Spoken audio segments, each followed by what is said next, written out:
I want you to picture two people at a work happy hour. Same company, same industry, similar titles. They graduated the same year. They've earned nearly identical salaries for the last 8 years. One of them orders a round of drinks and puts it on her credit card. She drove here in a car she's leasing. She's been meaning to increase her 401k contribution since January. It's October. The other one took the subway.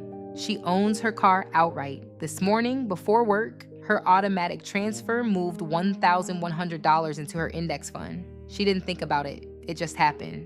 At 39, the first woman has $4,200 in savings. The second has $91,000. Same income, same city, same decade. Radically different financial realities. This isn't about discipline. It's not about intelligence. It's about a specific paradox that quietly destroys the financial futures of otherwise smart, capable people during the most powerful savings decade of their lives. Your 30s are the only time three forces align simultaneously. Your income is the highest it's ever been. Your lifestyle, if you're intentional, hasn't fully caught up yet, and time is still powerfully on your side. A dollar invested at 32 becomes roughly $5 by retirement. A dollar invested at 45 becomes 2.5. That difference isn't small.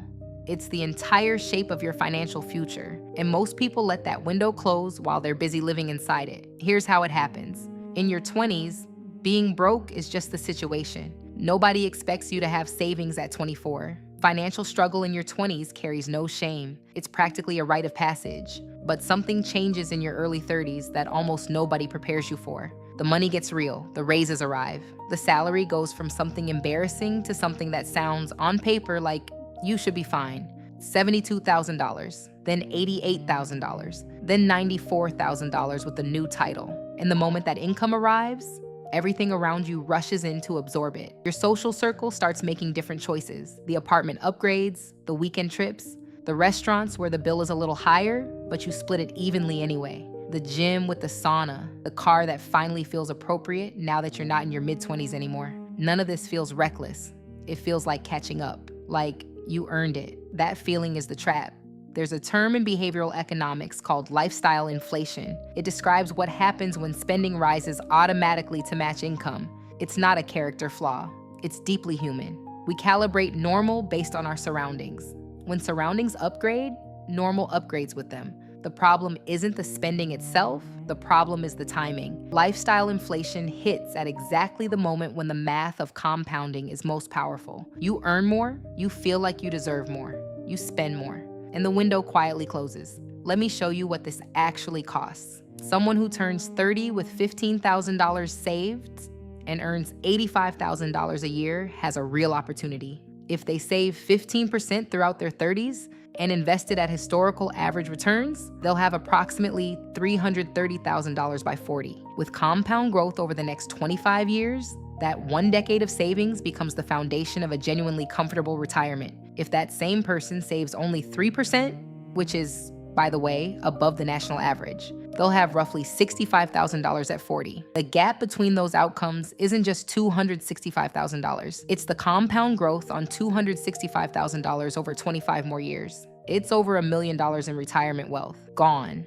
Not because of a crisis, not because of bad luck, because of a slightly nicer apartment and a lease payment and dinner out 4 nights a week instead of 2. Here's what makes this brutal.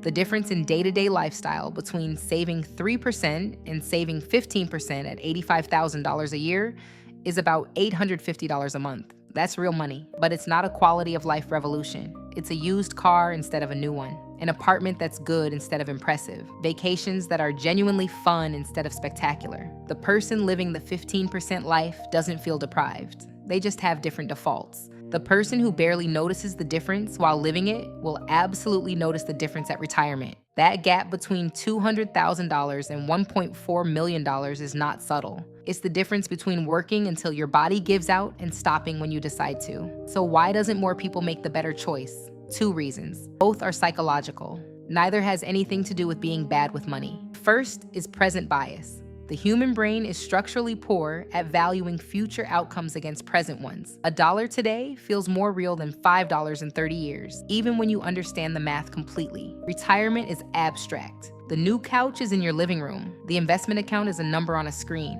The holiday is a memory you'll carry for years. This isn't stupidity, it's neurology. The part of your brain that processes immediate reward is older and louder than the part that handles long-term planning. It has 30,000 years of evolution on its side. The second reason is the absence of a finish line. When you're in your 20s, the financial goal is simple. Survive, pay rent, don't drown in debt. The mission is clear. In your 30s, that goal disappears. You're surviving fine. Nobody's telling you what to aim for. So most people drift. They spend what's comfortable and save what's left. What's left is usually nothing, because spending expands to fill available income unless something deliberately stops it. The people who build real wealth in their 30s share one habit. They define enough before the money arrives. They decide in advance what kind of home is sufficient, what kind of car meets their actual needs, what level of lifestyle provides real satisfaction rather than temporary status. Then they earn above that line and treat everything above it as future freedom rather than available spending. That's it. That's the whole thing. Now here's what the practical version of this looks like. When Nina got her raise at 31, she made a decision before the money hit her account. She mapped out what her current lifestyle actually cost. The things that genuinely made her happy. She totaled it. She automated a savings transfer for the difference. The money left before she could see it. Within 6 months, she stopped noticing it was gone. She still traveled. She still went to restaurants. She still bought things she wanted. She just drawn a line. And everything above the line went somewhere it couldn't drift into a lease payment or a subscription she'd forget about. Her colleague made different choices, got the same raise, moved into a nicer apartment because the timing felt right, $480 more per month, didn't think of it as choosing debt over savings, thought of it as a quality of life upgrade she'd earn. Both things were true. Only one of them was also financial self-destruction. 3 things you can do this week. First, calculate your actual savings rate, not what you intend to save. What percentage of your take-home income moved to savings or investments last month? Write that number down. If it's below 10%, you are actively choosing a harder future with every month that passes. Second, automate before you see it. Set up a transfer to happen on the day your paycheck arrives, not after bills, not after spending. First, saving what's left has never worked for anyone. Spending what's left after saving is the only system that actually holds.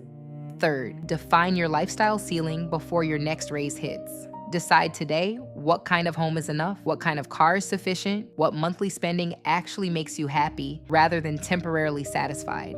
Commit to treating every dollar above that ceiling as future freedom, not current consumption. The median retirement savings for Americans aged 35 to 44 is $45,000. Half of everyone in their peak earning years has less than $45,000 saved. This isn't a math problem. It's a priority problem. The math of compounding is available to everyone. Most people just spend through it without noticing. Your 30s are happening right now, or they're coming soon, or they just passed.